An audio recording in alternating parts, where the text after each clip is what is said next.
everyone, welcome to the PYQ series of my YouTube channel SGKmistry lectures. In this video, I'll be explaining how to solve various questions on inorganic chemistry, and all the questions that have been covered in the video have been taken from the question papers of various competitive exams from the past few years. Let us look at the upload timetable. So, as I've already told, I'll be uploading 10 videos in a duration of 10 days under this PYQ series. The first 6 videos have already been uploaded in my channel. The links for these videos have been given in the description box. So, the first 4 videos are completely based on organic chemistry. The next 2 videos, that is video 5 and video 6, are based on inorganic chemistry. Now, after this video 7, the next 3 videos will be based on physical chemistry. So let us start with question number 1. The manganate and permanganate ions are tetrahedral due to. So manganate, we know that the formula is MnO4 2 minus, and permanganate is MnO4 minus. So these two ions, their overall structure is tetrahedral. So why it is, what is the reason for this particular structure, the tetrahedral structure of these ions? That is the question. So we know that in these ions, manganese is present, which is a D block element, and oxygen is also present. Though only these are the elements that are making up these particular ions. So we know that the overlapping should take place so that the tetrahedral structure is formed, the ions are formed because of the orbital overlap. So manganese, we know that it is a D block element, and of course the overlapping involves the D orbitals, and in oxygen it should be the P orbitals which are involved. So let us look into the options. The pi bonding involves overlapping of D orbitals of oxygen, which is wrong. In oxygen is not a D block element. So of course here we are not talking about the D block orbitals of oxygen.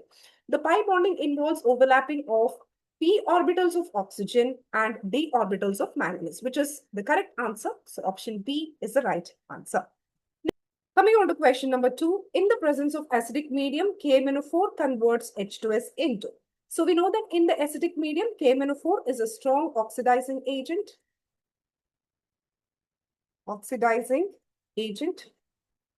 So now, in this case, when I'm talking about KMnO4 being an oxidizing agent, it oxidizes H2S and itself it gets reduced. So now let us try to write the equation for oxidation of H2S. So H2S on oxidation, it gives sulfur. Oxidation is nothing but addition of oxygen or removal of hydrogen. So in this case, hydrogen is removed. So now it is acidic medium. So H plus, and we have electron. So electron is removed. Oxidation. So that's why I have to write electron in the other side of the equation. So I have to balance the equation. So there are 2 hydrogens here. I write 2 here and 2 electrons. So now if I have to write the equation for the reduction of MnO4 minus ion, so permanganate ion undergoes reduction because it is an oxidizing agent. Oxidizing agents, they undergo reduction and help in oxidation of the other reactant. So MnO4 minus, now it undergoes reduction. So I have to add electron. So reduction in terms of addition of electrons or removal of electron, oxidation, reduction. So oxidation is the removal of electron. The reduction is addition of electron. So that's why I'm adding electron here. Again, it is acidic medium. So H plus I'm going to add. So this is going to reduce to Mn2 plus. Then I have to add water molecules for the balancing of the hydrogen atoms. Now let me balance the oxygen first. Here there are 4 oxygen atoms. So let me write 4 here. Now I have to balance the hydrogen atoms. Now it became 8 here. So I have to write 8 here. Now, let us count the charges because charges also have to be balanced. So 8 plus charges and 2 minus charges are present here. So plus 8 and minus 2. So that means it is plus 6. But here it is only plus 2. So here also I have to make it as plus 2. And also the total charge should be plus 2. To make it equal, the charges also have to be balanced. So now here already minus 1 is there. Here plus 8 is there. So I need to make it 5 electrons. So now what happens is 5 electron plus 1 minus charge, it is minus 6 plus 8. So it will give you the plus 2 charge as the total charge on both the sides of the equation. So now let me look into both of the equations. Now I have to write the overall reaction. So while writing the overall reaction, I have to make the number of electrons equal in both of these reactions. So here there are 2 electrons and here there are 5 electrons. So I have to make it equal. How do I make it equal? I can make both of them equal to 10 electrons. So I multiply this by 5 and I multiply this equation by 2, right? So I have 5H2S. Here, whatever is written here on one side of the equation, LHS, then I'm going to write whatever is there in the RHS of the equation. So here, MnO4 minus, here I've multiplied this equation by 2. So I will write it as 2 MnO4 minus. Then electrons I need not write because 10 electrons on both the side. One is on the right hand side, one is on the left hand side. So both will cancel out. Now here H plus, so 8 into 2, so it will be 16H plus. Now it gives here 5S plus here whatever is there, 2Mn2 plus 4 into 2, 8. So 8 water molecules. So this will be the overall reaction. Actually, if you just remember that H2S is oxidized to sulfur in this particular medium, that is when KMnO4 is used as an oxidizing agent, that is more than enough in the acidic medium. But why I've given these two equations is that suppose if there are any other related question that is asked with respect to this, what are the, suppose you have to find out about how the oxidation takes place and how many electrons are involved in this particular process, all these things, this extra information. So because of this, I have explained all these, the two equations and how to write the overall reaction for this particular reaction that is happening, that is a redox reaction that occurs here. Okay, so now it is very clear that H2S is reduced to sulfur only during this process of redox reaction where the H2S is oxidized to sulfur, right? So we have the answer, that is option D, that is sulfur only. So next, coming on to question number 3, in the above sequence of reactions A and D respectively are. Let us look into the equation. So we have A in the presence of KOH and O2 gives 2B plus H2O, which is now whatever you're getting the product, here the solution will be green in color. Next, you're taking 3 moles of this B, okay, whatever the molecule, whatever the compound it is, you're taking 3 moles of that compound. Now, in the presence of HCl, you're going to get 2 moles of compound C.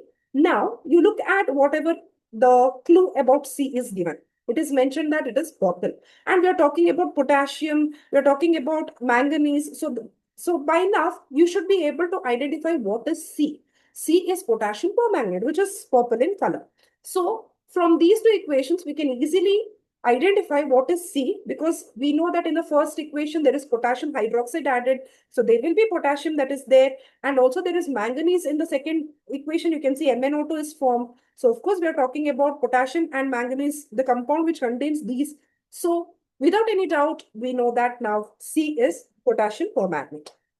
So now when potassium permanganate in the presence of water and potassium iodide, what are you going to get? So you get potassium hydroxide, along with that D, along with that, again, you're going to get back the A.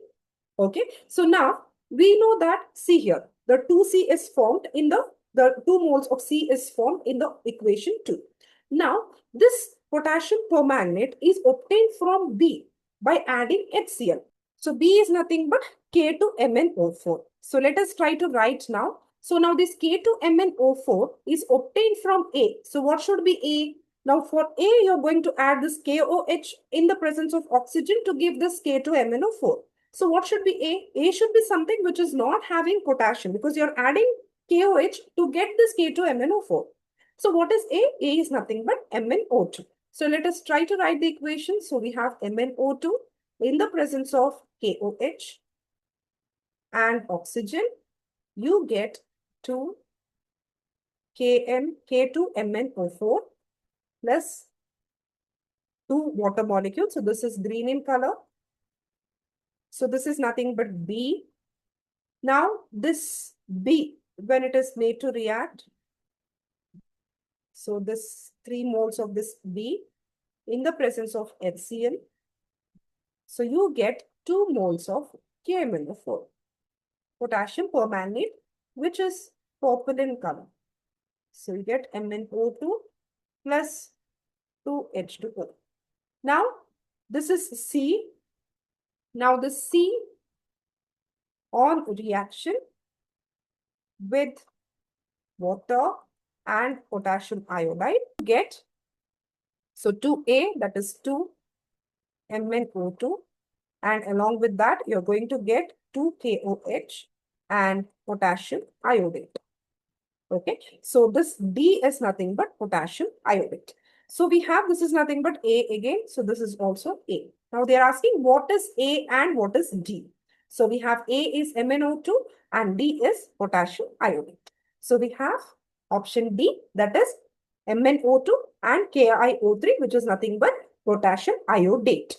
So this is about question number 3. Next, we have question number 4. Thermal decomposition of Mn compound X at 513 Kelvin results in compound Y, MnO2 and a gaseous product.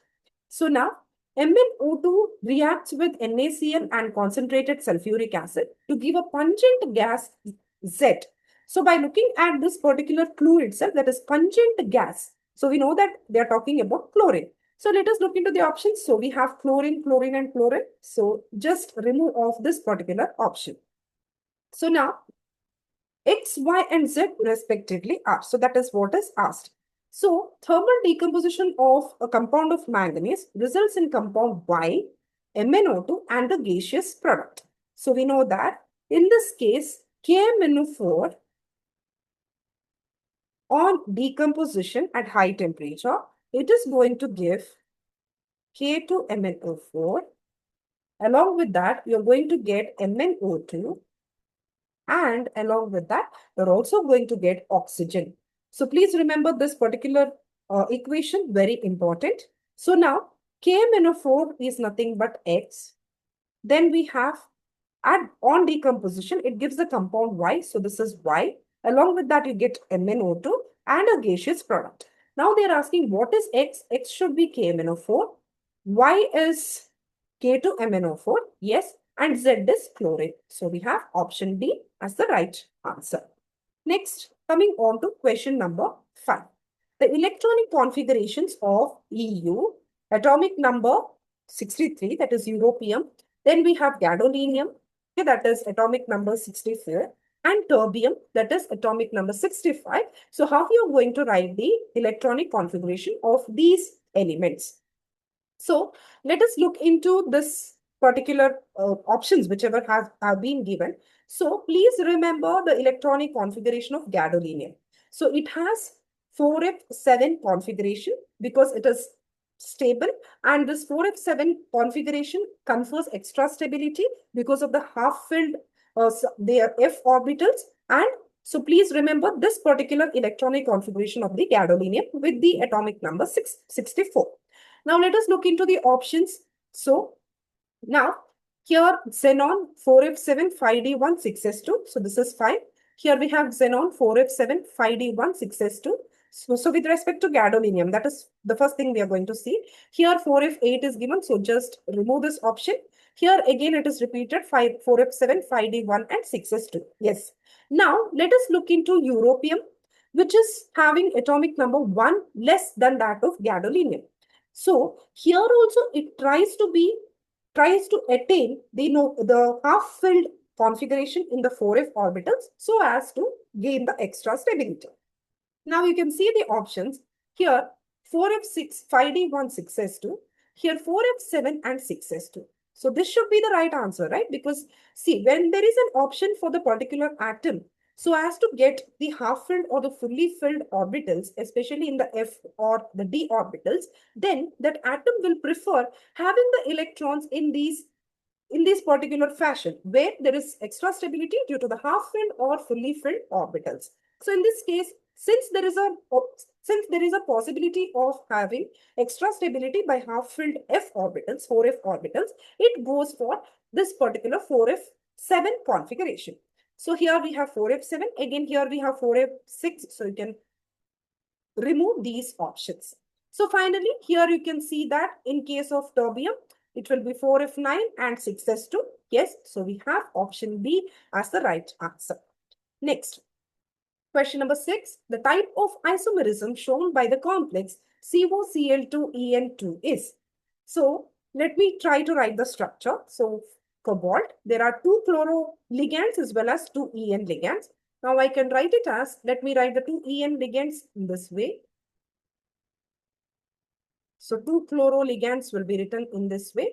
So this is one type of isomer I can write. The other type of isomerism where both the chloro groups are near to each other.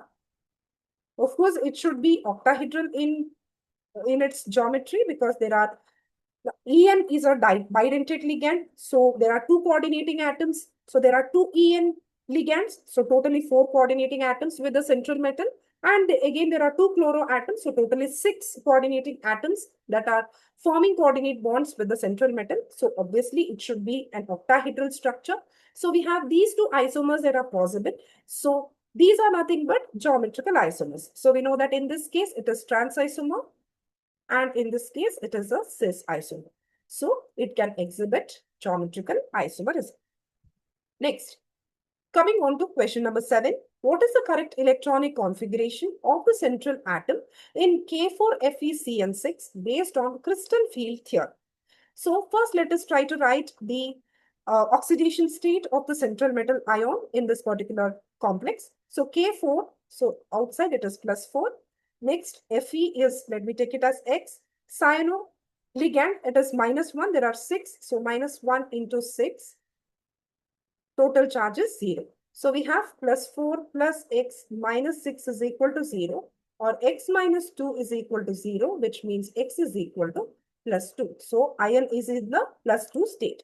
Now ion atomic number is 26. So we have argon 3d6, 4 is 2. Now in the Fe2 plus state, we are going to write the electronic configuration as argon 3d6. So this is the configuration in the Fe2 plus state.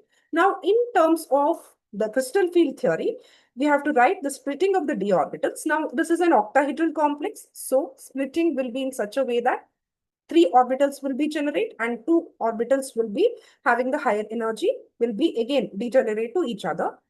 The 5 degenerate orbitals will split into 2 sets of degenerate orbitals. So this will be T2G, this will be EG. So now I have to fill 6 electrons in these orbitals. But look at the ligand. Ligand is cyanoligand, which is a strong field ligand, right? So according to the spectrochemical series, we know that cyanoligand is a very strong field ligand. So it will force the pairing of electrons. So totally there are 6 electrons in the d orbitals. So they will be paired up. So all these 6 electrons will be present in the T2G orbitals. So the configuration will be T2G6, EG0. So in the EG orbitals, there will be nothing. So this is the energy. So EG orbitals are higher in energy when compared to that of the T2G orbitals. So T2G6, EG0, yes, we have option C as the right answer. Next, talking about question number 8, aluminium chloride in acidified aqueous solution forms a complex A, in which hybridization state of aluminium is B. What are A and B respectively? So, in case of aluminium and in the acidic medium, it always prefers octahedral complex. The preference is towards the octahedral complex. So again, it is aqua complex. So it goes for forming octahedral complex. And we know that the most common, the charge, oxidation state of aluminium is +3. So we have here +3 because there are 3 electrons which can be easily lost by aluminium. So because of which it forms the +3 oxidation state. So now we have this particular complex. Now, so you can see in the options AN H2O6 3 plus. Yes, here you can eliminate these options. So let us keep only these 2 options, option A and option D. Now we need to see what is the hybridization. So just look into the ligand that is present here. Water. Water is a weak field ligand. So whenever there is a weak field ligand, it does not force the pairing of electrons, right? So if there is no forcing of the pairing of electrons, of course, it will go for formation of outer orbital complex. So I hope you know what is outer orbital and inner orbital complex. So if it is D2sp3 in case of octahedral complex, and the other possibility is sp3d2. In both the cases, here octahedral complexes are possible. So whenever there is pairing of electrons by the strong field ligand, it goes for this here. See, inner d orbitals are used here. So this is inner orbital complex. This is outer orbital complex. So whenever there is no forcible pairing of electrons, it goes for outer orbital complex. So sp3d2 hybridization is preferred. So now we have these two options, sp3d2 and d2sp3. So you can easily select the option A, that is sp3d2 hybridization, because here water is a weak field ligand. So there is no forcible pairing of electrons, because of which you get the sp3d2 hybridization again, which leads to the octahedral geometry. So, yes, coming on to question number 9, pick out the correct statement with respect to MnCN6 3 minus. So, here they've again asked about what is the hybridization and what is the geometry. Again, you can see there are 6 ligands. So, without any doubt, you can select where the geometry is mentioned as octahedral. So, we have here octahedral, here we have octahedral. These two options you can remove it off. Okay, so we are only going to look into option B and option D. Now, let us look into the geometry. So let us look into the oxidation state. So X minus 6 is equal to minus 3. So X is equal to plus 3. So manganese is in the plus 3 state. So manganese is 25. So we have argon 3D5 4s2. Now it is in the plus 3 state. So we are talking about a D4 configuration. So let us write 2, 3, 4, 5. This is the 3D orbitals. So there are 4 electrons. Now this is cyano ligand, which is a strong field ligand. So it will force the pairing of electrons. But now when you're talking about octahedral, there are only 2 possibilities. That is D2sp3 or sp3d2.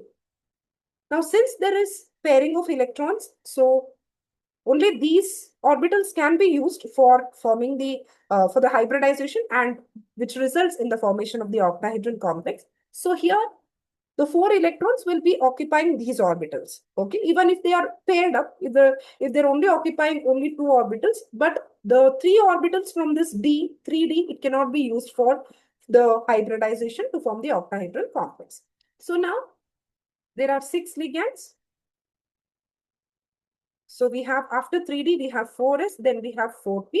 So we have here D2. Here there is 1s, so S and 3p. So P3. D2sp3 hybridization is taking place. So you can see here, yes, D2sp3 hybridized and octahedral. So we have option B as the right answer. Yes, coming on to question number 10. Which of the following has longest CO bond length? Free CO bond length in CO, okay, carbon monoxide, is 1.128 angstrom. So we are talking about the carbonyl ligands which are present in all of these different complexes. And one thing you have to remember is this is, we are in this particular case where we are talking about the CO bond length, we are talking about the back bonding. So back bonding occurs, that is from the metal d orbital to the pi star antibonding orbital,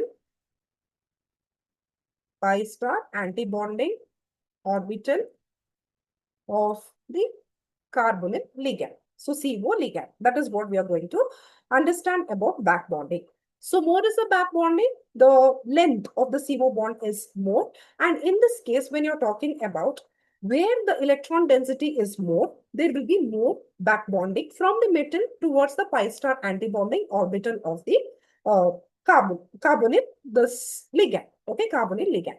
So look at the electron density. Here it is -2, here it is a neutral, here it is -1, and here it is plus. So it is very clear that in this case, the electron density is more, right? So we have, in this particular case, where there is more, the pi bonding, that is the back bonding from the metal towards the pi star antibonding orbital of CO, because of which this particular complex of iron with 4 carbonyl ligands will have the longest CO bond length, right? Coming on to question number 11, calculate the overall complex dissociation equilibrium constant for the complex ions, given that stability constant beta 4 for this complex is 2.1 into 10 to the power of 13. Okay, so let us first write how this particular complex is formed. So Cu2 plus 4NH3, that is 4 amine ligands. It forms this particular complex, NH3, 4, 2 plus. Now I can write it as beta 4 is equal to copper, NH3, 4 times 2 plus divided by Cu2 plus into NH3 to the power of 4. Now, we know that dissociation constant Kd is equal to 1 by beta 4. So I can write it as here, beta 4 is already given 2.1 into 10 to the power of 13. So I have 1 by 2.1 into 10 to the power of 13. So let me shift the points here. So I'll shift the point here also. I have 10 divided by 21. So we have 0 and here 0. So 21 into 4. So I have here 484, 16.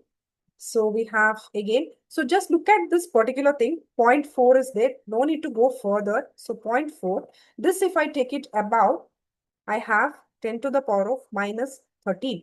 So look at the options here. Yes, we have here particular thing with starting with 4. Just have a look at it. Just by looking at this, you can identify which is the correct answer. No need to again go for further calculations. So now if I shift 1 point here, this becomes minus 14. So 4 into 10 to the power of minus 14. So 4 point something I'm going to get into 10 to the power of minus 14, which is clearly this particular answer because all of them are having completely different answers, 8, 2, 1 and all that. So without any further calculations and without any further wastage of time, you can directly select the option B. Next, question number 12. Which of the following complex ions is not expected to absorb visible light? Now, look at the options. It is very clear. Here, there is water. There are water molecules. There is amine ligands or ammonia ligand. So we call it as amine ligand anyways. Then there is cyano ligand and there are different metal ions. But there is a very important difference with respect to the options that are given. We have the option A, which is having only 4 ligands, whereas in all the other cases, there are 6 ligands. So we know that in case of octahedral complexes, the energy difference between the orbitals is very high. So because of which, the absorption of energy will be very high and it will be in the visible region.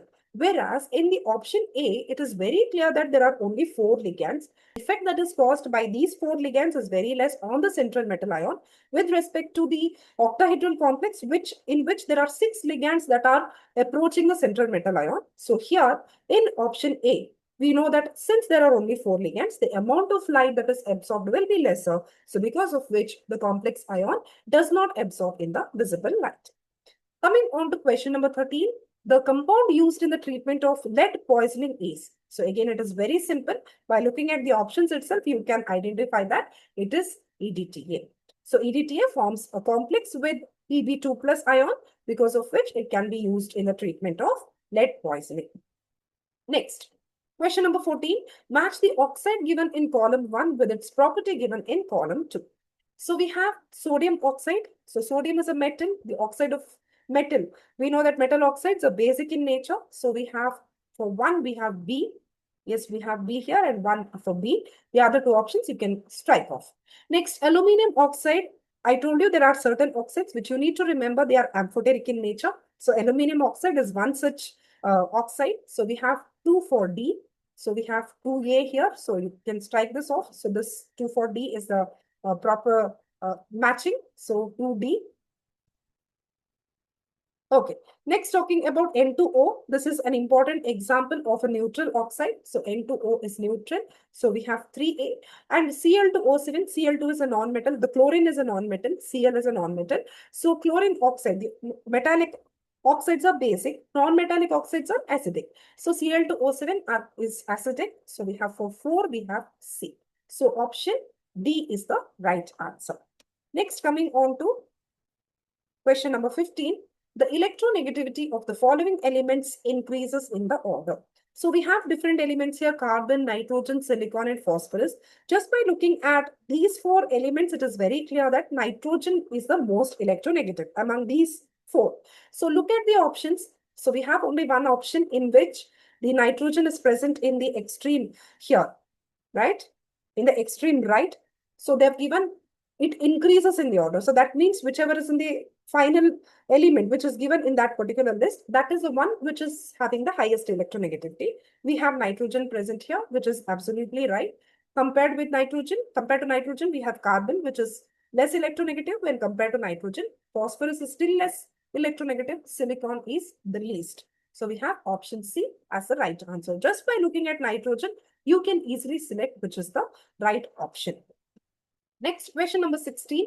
Which of the following elements will have the highest electron affinity? So whenever you're talking about electron affinity, please remember that chlorine is the element which has a very high electron affinity. So you have the options and you have chlorine which is present in the option. So without any doubt, select the option, that is option A, chlorine, as the answer. Next, question number 17. The size of ionic species is correctly given in order. So when you're talking about ions, with respect to the charges, if the charge is more, we know that in terms of the cations, if you're considering two cations, let us say +1 and +3, in the case where it is +3, it has lost 3 electrons. In case of an ion with +1 charge, when you're, of course, you have to consider the atoms of comparable size. Okay, you cannot compare one atom of very small size and the other atom having 5 or 6 orbitals, then it's not comparable. But when I'm talking about atoms of comparable sizes, then the one with larger charge, more charge, positive charge will have the smaller size. Now, when you're talking about negative charges, if there is more charge, now let us say two atoms, if they are having negative charges, again of comparable sizes, then if the negative charge is more, then that particular ion will have a larger size. So this is one basic rule you need to remember. So for cations, it is one rule and the opposite for anions. So let us look into the options here. They are only comparing the cations. So magnesium, sodium is present, silicon is there, as well as chlorine is present. So now, sodium is atomic number is 11. Magnesium, we have atomic number 12. Then we have silicon with atomic number 14 and chlorine with atomic number 17. All of these are present in the same period, right? So now, already we know that in the same period, the atomic size decreases, right, along the period. Now, look at the options. Now it is given Cl7 plus, which is having the highest size. But as I already told, if the plus charge is more, it has lost so many electrons, because of which the size will be lesser. Now we are talking about the atoms of comparable sizes because all of them are in the same period. And moreover, from sodium towards chlorine, when you look into it, the size decreases. The atomic size already decreases. And here look at the charges also. So we know that here sodium is only +1 charge, magnesium +2 charge, silicon +4, and chlorine is 7 plus. So by looking at this option itself, it is very clear. Already the atomic size decreases in this order. And also if you look at the charges, it is very clear that option B should be the right answer. Next, question number 18. Assertion: helium has the highest value of ionization energy among all the elements known, which is definitely the right statement. So ionization energy, that means the energy required to remove an electron from the neutral gaseous atom, which is here in case of helium, already it is a noble gas. It has a completely filled 1s orbital. The configuration is 1s2. Removing this one electron from the 1s orbital is very difficult. It requires very high energy. So because of which helium has the highest value of ionization energy. Talking about the reason, helium has the highest value of electron affinity. Helium doesn't have the highest electron affinity because already it is a noble gas. It does not require to gain electron or whatever it is. It does not release energy when it is taking up electron. First of all, it is a noble gas. It does not want to react at all, right? So it does not have the highest value. So this is the wrong statement. So we have assertion is true, but reason is false. So option C is the right. So next, question number 19. The isoelectronic set of ions is. So isoelectronic set is nothing but where all these ions in a set which was given according to the options, all these ions should have equal number of electrons. Isoelectronic. Now, look at these options. N3 minus. Nitrogen atomic number is 7. 3 minus. So total number of electrons is 10. Lithium atomic number is 3. Plus 1 charge is there. So 1 electron has been removed. So it is 2 electrons. So I'll remove this particular option. Let us look at option B. Nitrogen atomic number 7. 3 minus charge. So 3 electrons have been added. I'll write it 10 here. Oxygen atomic number is 8. Minus 2 charge indicates 2 electrons have been added. So 10 electron. Here F minus, fluorine is atomic number 9. 1 electron has been added. So it is 10 electron. Sodium atomic number is 11. Plus 1 charge. That means 1 electron is removed. So here we have 10 electron. So in option B, all the given ions have equal number of electrons. So we have option B as the right answer. Next, question number 20. Which of the following is the correct order of dipole moment? So here they have given 4 different molecules. Let us try to analyze each of these molecules.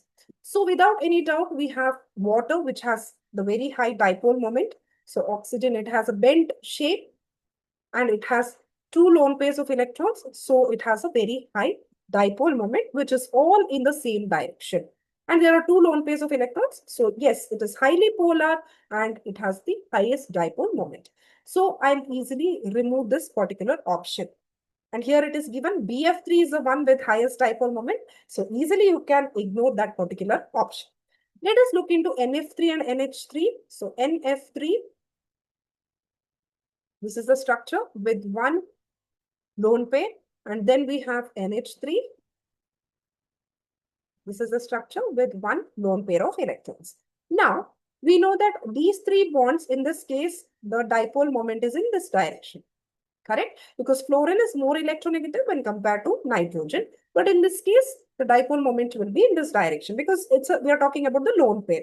So here, the dipole moment, the effect of the dipole moments due to 3 bonds is reduced because of the dipole moment of the lone pair, which is in the opposite direction. Now, in case of ammonia, you can see that dipole moment here. It is in this direction because compared to nitrogen and hydrogen, nitrogen is more electronegative. And here the dipole moment due to the lone pair is also in the same direction. So, of course, the dipole moment of ammonia will be greater than the dipole moment of NF3. So, let us look into these options. H2O is highest. Then we have NH3. Then we have NF3. Now, let us look into BF3. So, BF3 has a trigonal planar structure. Now look at the options, look at the bonds that are present here. Boron and fluorine, when you consider, fluorine is more electronegative, undoubtedly. So we have dipole moment in this direction. Now take the dipole moments of any 2 bonds. Let us take the dipole moments of these 2 bonds. So the resultant dipole moment will be in this direction. Now this resultant dipole moment, because of the 2 bonds, again has another dipole moment in the opposite direction, which is equal but in the opposite direction. So because of which this resultant dipole moment is cancelled out. So here in this case, the dipole moment is 0. So BF3 has the least dipole moment among the 4 molecules which have been given. So without any doubt, we have option B as the right. So yes. Coming on to question number 21, which of the following order is correct? We have aluminium chloride lesser than magnesium chloride, lesser than sodium chloride, which have been mentioned for the property of polarizing power. So we know that in aluminium chloride, it is Al3+, here it is Mg2+, and here we have Na+. As the charge on the ion is more, it has more polarizing power. So in this case, aluminium has very high charge, 3+, aluminium 3+ ion. So it will have the maximum polarizing power when compared to the other 2 ions. But here it is given the reverse order. So this order is wrong. Coming on to the next one. Talking about bond length. Here they have given carbon monoxide, carbon dioxide, HCO2 minus, CO3 2 minus. Let us just look into the first 2 molecules, which we are very familiar with. So CO, carbon monoxide, we know that there are 3 bonds between carbon and oxygen. Carbon dioxide, we have 2 bonds with, the carbon is forming 2 bonds with each oxygen. Here in carbon monoxide, there are 3 bonds. So that means as the bond order is more, the bond length is less. So here the bond order is more. There are 3 bonds. So of course, the bond length will be the least. So, but here what is mentioned? Carbon monoxide has the highest bond length it is mentioned. So again, this is wrong. Next, talking about the dipole moment, here just we have discussed. So BeCl2, NF3 and NH3. NH3 has higher dipole moment than NF3. That is, we already know that in the previous question I have explained. Talking about BeCl2, so it has a linear structure. So the dipole moment will be in this direction for this bond and in this direction for this another bond. Now the dipole moment in one because of one bond will be cancelling the dipole moment because of another bond because both are equal but in opposite direction. So overall dipole moment here will be 0. Mu will be 0. So yes, this is the correct order which has been given with respect to the dipole moment. So we have option C as the right answer. Talking about the option D, so you can see about the bond angle. So H2S, here H2S has a bent structure. NH3. Then we have SiH4. So just we'll look into the molecules which we are familiar with. Then we have BF3.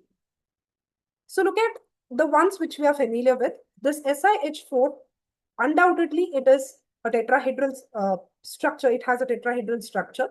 So the bond angle will be 109° overall. So to be precise, it will be a different, but now I'm just taking it as a 109°. Okay. So with respect to the 28 minutes and all that, it's not required. Just I'll take the tetrahedral angle. So 109°. Here it is 120°. So just look at SiH4 and BF3. This is 109° and here it is 120°. But it is shown that SiH4 has a larger bond angle than BF3, which is completely wrong. So this is also wrong. Next, talking about question number 22. The bond length of HCl bond is 2.29 into 10 to the power of minus 10 meter. The percentage ionic character of HCl, if measured, dipole moment is 6.226 into 10 to the power of minus 30 coulomb meter is. So now, if we are considering 100% ionic character, then we have dipole moment is equal to E into R, where E is nothing but the electronic charge, that is 1.6 into 10 to the power of minus 19 into, here it is given as the bond length. Let us take it as 2.29 into 10 to the power of minus 10 meter. Here it is coulomb. So now let us calculate this. So first let us take the, let me take it as 2.3 so that calculations will be easier. So 18, 6 2s are 12, 13. So we have 2, 3.68. We have the answer here. So 3.68 into 10 to the power of, so minus 19 and minus 10. So we have minus 29 meter. Now, measured dipole moment is given. So we have what is asked? The percentage ionic character is asked. Percentage ionic character. So it will be 6.226 into 10 to the power of minus 30 divided by 3.68 into 10 to the power of minus 29. So this will be coulomb meter. So here also coulomb meter. Now since we are talking about percentage, I have to multiply it by 100. I'll just remove this calculation part. Okay. Yes. Yeah. So now here let me try to make the numerator and denominator with respect to the powers of 10 equal so that the calculations will be much simpler. So I'll make the denominator also 10 to the power of minus 30. So how can I do that? I can shift the point this side so that this can be made as 10 to the power of minus 30. So that I can cancel this 10 to the power of minus 30 on both the sides. 6.226, I'll just round it off to 6. And 36.8, I'll just round it off to 36 in order to avoid large calculations. So 6 by 36 will give you 1 by 6. So let us look into how to calculate this. So 6, 0. So I write it as 1. Here's 6, 4. Again, I add a 0. So 6, 6 are 36. So 4 and it goes on. So something with 0.16, 6 into 10 to the 10 to the power of 2, which is nothing but 100. Now I shift the points 16.6 because it is into 100, right? So 16.6 is obviously it is nearest to 17%. Since I have taken approximations everywhere in this calculation to make the calculation easier as well as to reduce the time that is required for calculation. So we know that we got the point around 16.6, so which is nothing but the 17%. So the correct answer is option C. So percentage ionic character has to be calculated using the measured value and the calculated value. So measured value, that is mu observed. So this is calculated by mu observed by mu calculated. So by calculation, we got 3.68 into 10 to the power of minus 29 coulomb meter. Observed value was whatever is measured, which has been given in the question, and then we do the substitutions. Yes. Coming on to question number 23, which of the following statements about carbonate ion is correct? The CO bond order is 1.5. So we know that carbonate is CO3 2 minus. There are 3 bonds that are present and there is totally minus 2 charge. This is one thing you need to remember. Now, CO bond order is 1.5 it is given. So how many bonds are there? It should be something like this. This is a resonance structure, one of the canonical structure, but it is not the actual structure. So totally there are 4 bonds, right? And there are 3 atoms that is forming the bond with the central carbon. So now how to calculate the bond order, CO bond order. Now, how many bonds are there? 4 bonds, right? 1 plus 2 plus 1. So that means there are 4 bonds. How many oxygens are there which are forming bond with the carbon? There are 3 oxygens. So we have the bond order 4 by 3. So 4 by 3 will be 4 by 3. 1s are 3, 1. So 3 3s are 9. So 1. So if I take a 0, yes, it will be 1.33.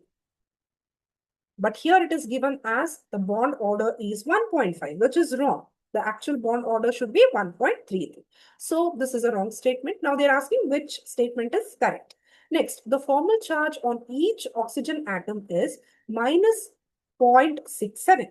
So again, overall there is minus 2 charge, but how many oxygen atoms are there? 3 are there. So how to calculate minus 2 charge is distributed into 3 atoms. So 2 by 3. So we have 0, 6 are 18. So 2 again, so 6. So the formal charge will be minus 0.66. 0.66 we have got. So that means it goes on repeating 0.6666. So I can round it off to minus 0.67. So this particular statement is correct with respect to the formal charge on each oxygen atom. Let us look into the other statements. It has 2 CO single bonds and 1 C double bond, CO double bond. But this is just one of the canonical structure, as I already told. There are also other possibilities of writing the structure of carbonate. I can also write it as C double bond O here with 2 oxygens here. I can also write one more structure like this. So the canonical structures are written in this way, 3 canonical structure, but the actual structure is a resonance hybrid of all these structures. So it is something like this, minus 2 charge. So it is not specific that the one oxygen is forming 2 bonds with the carbon, the other 2 oxygens are forming 1 bond. It's not specific in that way. It is a resonance hybrid. The actual structure is a resonance hybrid of all of these 3 canonical structures. So you cannot specifically say about double bond and single bond.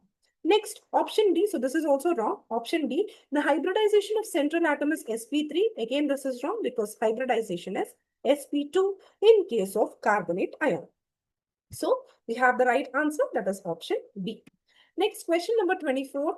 Which of the following pairs have different hybridization and same shape? So you need to see where the shape is similar, but hybridization is different. So let us look into NO3 minus and carbonate. So in both the cases, it is sp2 hybridization. Now they have asked where there is different hybridization. So in this case, both hybridizations are the same, so no need to check it at all. So wherever there is one, you can just remove it off. Next, SO2 and NH2 minus, we have HCF2 and CO2, we have H2O and NH3. In case of H2O and NH3, both of them undergo sp3 hybridization. But what is the condition that is given? The hybridization should be different, right? So sp3, so here also this cannot be the option. So wherever there is 4, you can remove it off.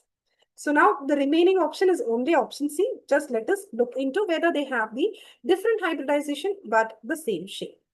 So in case of CO2, we know that it is sp hybridization because this is the structure, right? The carbon is forming 2 bonds with each oxygen atom. So the hybridization of the central carbon atom here is sp hybridization.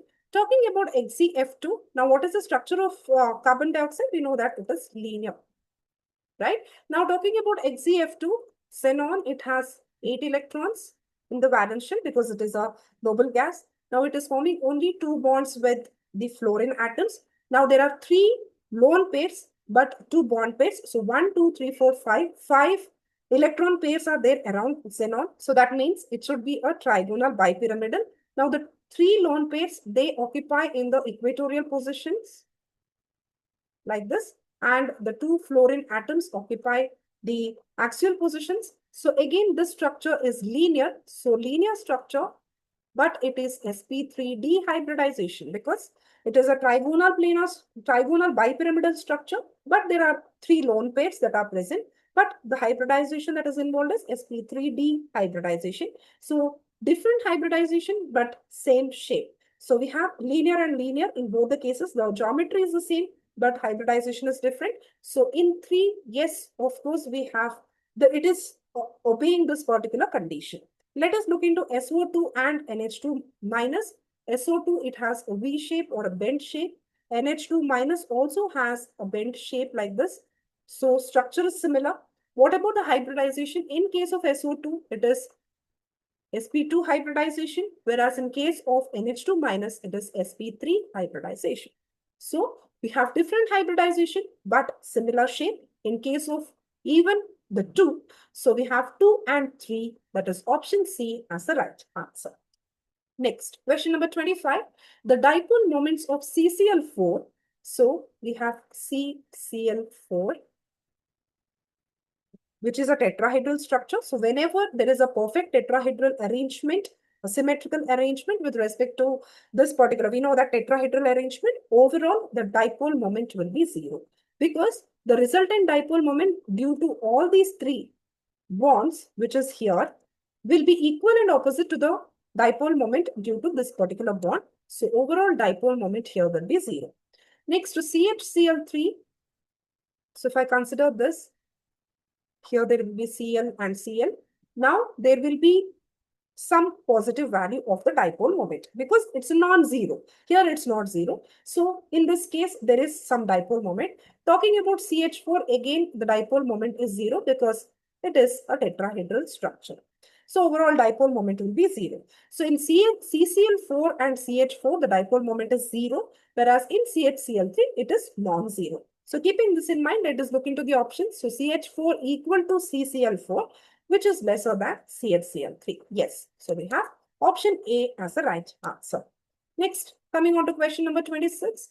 Consider the following species Cn plus, Cn minus, NO and Cn. Which of the following will have the highest bond order? So first let us count the number of electrons. So carbon is 6, nitrogen is 7. Here it is again 13. 13 and there is a plus charge, so it will be 12. Now here again 13 and there is a minus charge, so I have to add 1, so it will be here 14. Here nitrogen and oxygen, oxygen is 8, nitrogen is 7, we have 15 here, and then here we have 6 plus 7, that is 13. So let us start writing with the highest one, so NO, then I'll write the molecular orbital, the electronic configuration for Cn minus, then let us write it for Cn, and then let us write it for Cn plus. Now, since we are talking about the elements which are having atomic number less than oxygen, so we need to look into the configuration, the energy levels, where the pi orbitals, the pi 2px and pi 2py will have a lower energy when compared to that of the sigma 2pz orbital. So keeping this in mind, let us start writing. So sigma 1s, sigma star 1s, sigma 2s, sigma star 2s. Then we have pi 2px, pi 2py, sigma 2pz. Then we have pi star 2px, pi star 2py. So now let us try to fill the electrons. Let me use a different color. Yes, let me start with NO. This is 15. Cn minus is 14. Cn is 13. And Cn plus is 12. So let me start with NO. Now they are asking which one has the highest bond order. So we have to calculate the bond order now. So 15 electrons have to fill 1, 2, 3, 4, 5, 6, 7, 8, 9, 10, 11, 12, 13, 14, and 15. So bond order we are going to calculate as half into number of electrons in the bonding molecular orbital minus number of electrons in the anti-bonding molecular orbital. So half into bonding molecular orbital, let us count 2, 4, 6, 8, 10 minus number of electrons in the antibonding molecular orbital 1, 2, 3, 4, 5. So 5 by 2, which is nothing but 2.5. Next, let us talk about Cn minus. So 1 electron is less. So I'll just erase this electron. So 1 electron I have removed from the antibonding molecular orbital for Cn minus. So half into 10 minus, so 1 electron from antibonding molecular orbital I have removed. So 10 minus 4 is 6. 6 by 2 is 3. Next, let us write it for Cn. So 1 electron is still less. So let me remove 1 electron from here. So it will be 1 here. But now I have removed 1 electron from the bonding molecular orbital. So half into 9 minus number of electrons in the antibonding molecular orbital is 4. So 9 minus 4 is 5. 5 by 2. Again, we have 2.5. Next, we have Cn plus. I have to remove this electron also now. So from the bonding molecular orbital, I have removed. So now it will be half 8 minus 4. 8 minus 4 is 4. 4 by 2 is 2. So we have Cn minus with the bond order 3. So we have the right answer. So they have asked which one has the highest bond order. That is option B. Yes. Talking about question number 27. Which one of the following pairs of species have the same bond order? So let us try to write the bond orders. Before that, we know that for oxygen, the bond order is 2. Then for nitrogen, bond order is 3. So whichever we know, we'll just write down. This is 3. So carbon monoxide is again 3. So these, whichever is known, we'll just write. Now, whichever is not known, we have to write down. So NO plus, Cn minus, we have O2 minus and NO, right? So NO plus, oxygen is 8, nitrogen is 7. 8 plus 7 will give you 15. There is a plus 1 plus charge, so it will be 14 here. So here, carbon is 6, nitrogen is 7, so it becomes 13. And there is a minus 1 charge, so there will be again 14. So oxygen is 8. There are 2 oxygen atoms, so 16. And again there is 1, so 17. So again here, nitrogen is 7, oxygen is 8, so we have 15. So this one we'll just write it later because since the order of molecular orbital is different in case of O2 minus, first let us try to write the configurations with respect to these other ions. If we get the answer, we can easily select the option. If not, then we can decide about O2 minus. So I'll follow the same molecular orbital electronic configuration which I've written in the previous question. So we have sigma 1s, sigma star 1s, sigma 2s, sigma star 2s. Then we have pi 2px, pi 2py, sigma 2pz. Then we have pi star 2px, pi star 2py. So now let me start with NO plus 14 electrons. So 2, 4, 6, 8, 10, 12, 14. right? So half into, so bond order. So it will be the same for NO plus and CN minus. So half into number of electrons in the bonding molecular orbital. So 2, 4, 6, 8, and 10. So there are 10 electrons. Next in the antibonding molecular orbital, 2, 4, yes, only 4, right? There are no other electrons in the antibonding molecular orbital. So 4, 10 minus 4 is 6, 6 by 2, 3. So for both NO plus and CN minus, we have 3. So NO plus is here, the bond order is 3. So here in this case, both of them do not have the same bond order. Cn minus, it has the bond order 3. Here CO also has the bond order 3. So we have option B as the right answer. So without going for further calculations, you can easily select option B where both of them have the same bond order. Next, coming on to question number 28, which of the following is paramagnetic? So look at the options N2, H2, Li2, O2.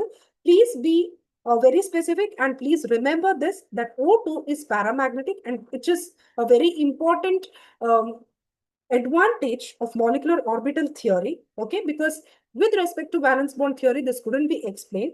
And in case of molecular orbital theory, it could be easily explained why this O2 is paramagnetic in nature, because there are two unpaired electrons. So I can write only the configuration for O2 just for your clarity. So I can write sigma 1s, sigma star 1s, sigma 2s, sigma star 2s. Now, oxygen and above, we are going to take sigma 2pz, the energy to be lower than that of pi 2px and pi 2py. Then we have pi star 2px, pi star 2py. Then we have the sigma star 2pz. Now, O2, there are 8 plus 8, that means 16 electrons. So I'll fill the electrons 2, 4, 6, 8, 10, 12, 14. Now 2 electrons are left. Sigma pi star 2px and pi star 2py, both of them have equal energy. So I have to fill the electrons. Now only 2 electrons are remaining. So I have to fill 1 electron here and 1 electron here. So it is very clear that O2 molecule, it contains unpaired electrons, because of which it is paramagnetic. Okay. Yes. Coming on to question number 29. Which of the following are paramagnetic in nature? First, let us try to write the oxidation state of the central metal ion. So x minus 4 is equal to minus 2. So x is equal to plus 2. So here it is Ni2 plus.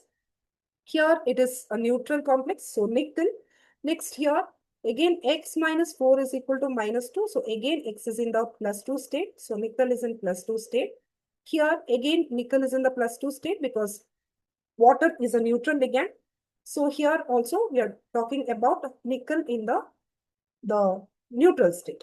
Now talking about Ni2 plus, we know that the configuration is argon 3d8. Here it will be argon 3d8 4s2.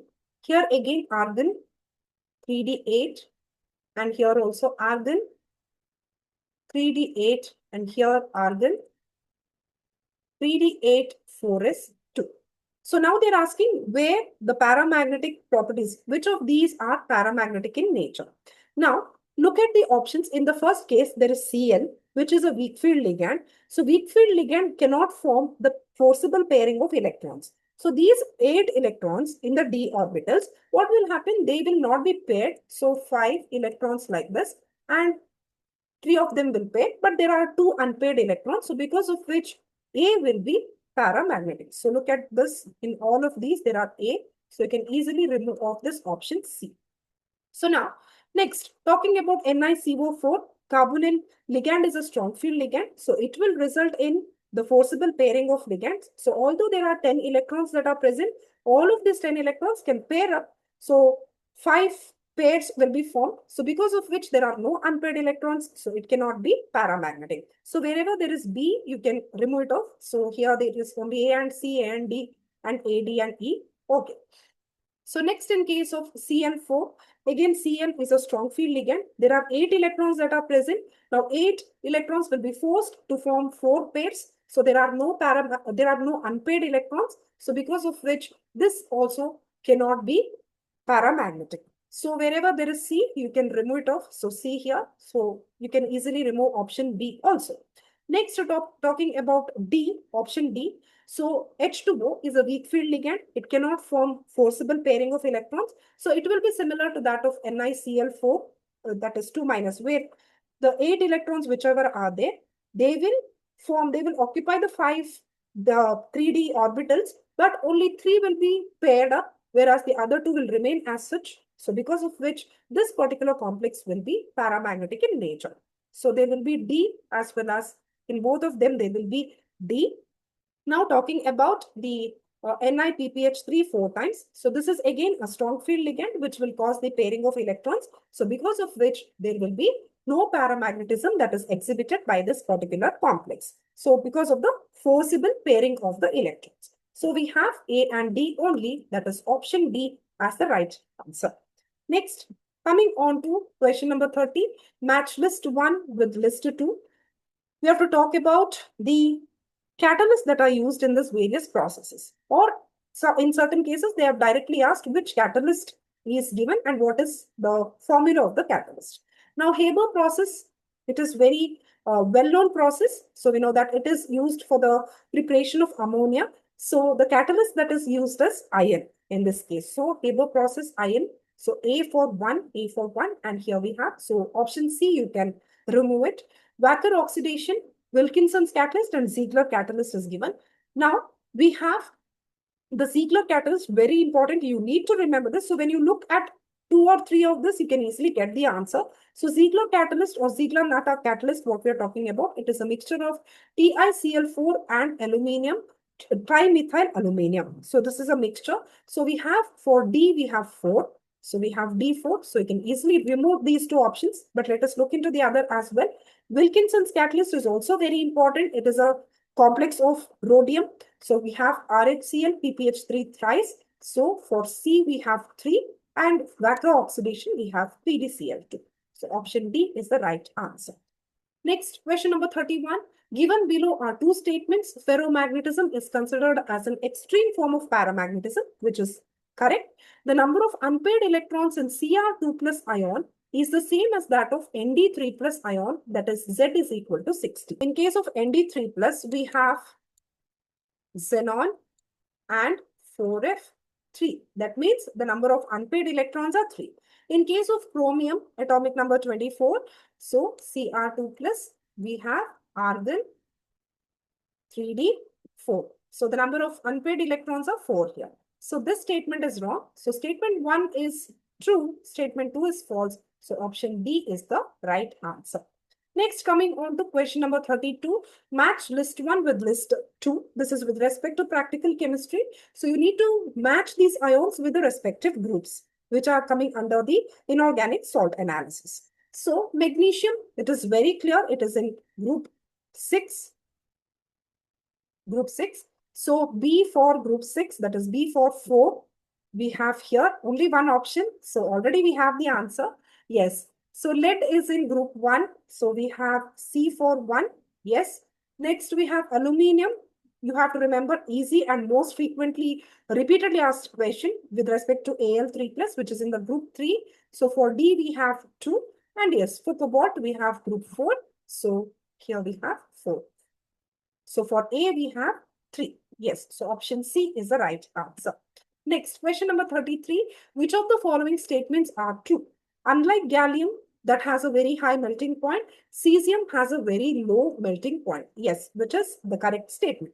On Pauling scale, the electronegativity values of N and Cl are not the same. This is wrong because on Pauling scale, nitrogen and chlorine have almost similar value of electronegativity. Next, these are all isoelectronic species. So let us check. Argon is 18, potassium is 19, but it is +1 charge. So again, it is 18 electron. Chlorine is 17. It has gained 1 electron. So again, it becomes 18. Calcium is 20. It has lost 2 electrons. Again, it becomes 18. Sulfur is 16. It has gained 2 electrons. So again, it is 18. So yes, this is the right statement. Now, the correct order of first ionization enthalpies for sodium, magnesium, aluminium, and silicon. Here, you need to look into aluminium and magnesium. Magnesium, atomic number 12. So, we have 1s2, 2s2, 2p6, 3s2. Whereas in case of aluminium, it is 1s2, 2s2, 2p6, 3s2, 3p1. So removal of the electron from 3p, there is only one electron in the 3p, that will be much easier when compared to removal of the electron from this 3s orbital of the magnesium. This is for magnesium and this is for aluminium. So for magnesium, it will be higher than aluminium. So the correct order will be silicon, then it will be magnesium, then aluminium, then the least will be sodium. So here they have given the wrong order. So this is again the wrong statement. The atomic radius of cesium is greater than that of lithium and rubidium. Yes, when you're talking about the alkali metals, we have the order lithium, then we have sodium, potassium, rubidium, cesium. As you move down the group, the atomic radius increases, the size of the atom goes on increasing, or the ionic radius also increases. So cesium is below rubidium as well as lithium. So of course, cesium has a larger atomic size. So this is correct. So we have A, C and E, which are correct. So option A is the right answer. Next, question number 34. Given below are two statements like nitrogen that can form ammonia, arsenic can form arsine. Yes, because both of them belong to the same group. So because of which they can form similar compounds. So NH3 as well as ASH3. So this is correct. Antimony cannot form antimony pentoxide, which is wrong.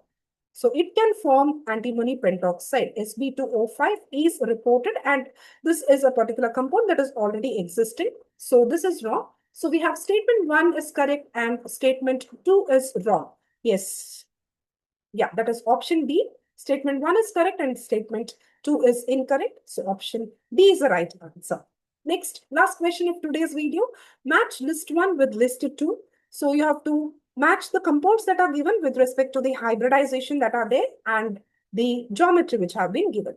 So XeO3, XeF2. So XeF2 already we have discussed in this video itself. So it has the structure like this. So in this way, and the two fluorine atoms are arranged in this way.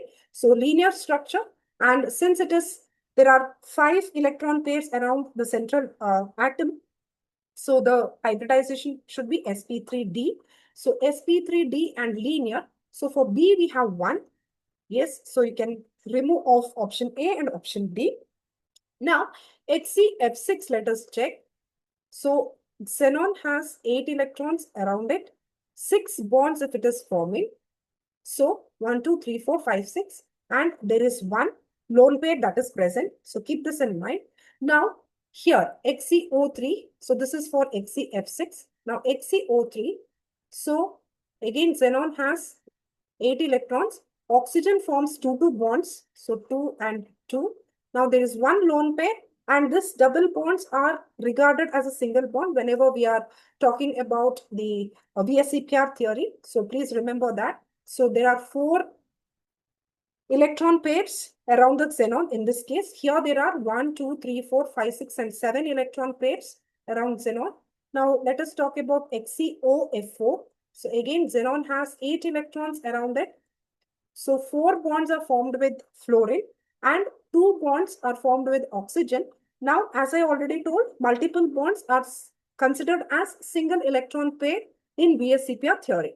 So now 1, 2, 3, 4, 5 and 6. 6 electron pairs around this xenon in this particular case. Now, whenever there are 6 electron pairs, it is going for sp3d2 or d2sp3 hybridization. Let us look into the option. Yes, sp3d2, and here it will be square pyramidal because there are 4 bonds that are formed with fluorine. So it will be like this. Lone pair. So double bond O. So here are the fluorine atoms. So this is a square, and if you join all the fluorine to the oxygen, it looks like a pyramid. So square pyramidal. So we have for XeO4, that is for C, we have 4. Yes, we already have the right answer, that is option B. Let us look into the others as well. So for XeO3, let us look into. So there are 4 electron pairs around the central atom. Sorry. So it should be sp3. Right? Whenever there are 4 electron pairs, it is considered as sp3 hybridization, and it will be pyramidal. The shape will be pyramidal because there is one lone pair. Correct? So, like this. Next, for XeF2 already we know it is linear. Now finally what is remaining is XeF6. So there are 7 electron pairs. So it should be sp3d3, which is a distorted octahedron. So for D we have 3. Yes, D we have 3. So option B is the right answer. Yes. So I hope now you have gained enough confidence to solve questions on inorganic chemistry. I have uploaded all the 3 videos on inorganic chemistry in which I have tried solving all sort of questions from all the chapters which have been included in your grade 11 and grade 12. So thank you so much for watching the video. Subscribe my channel for more such informative chemistry related videos. Thank you.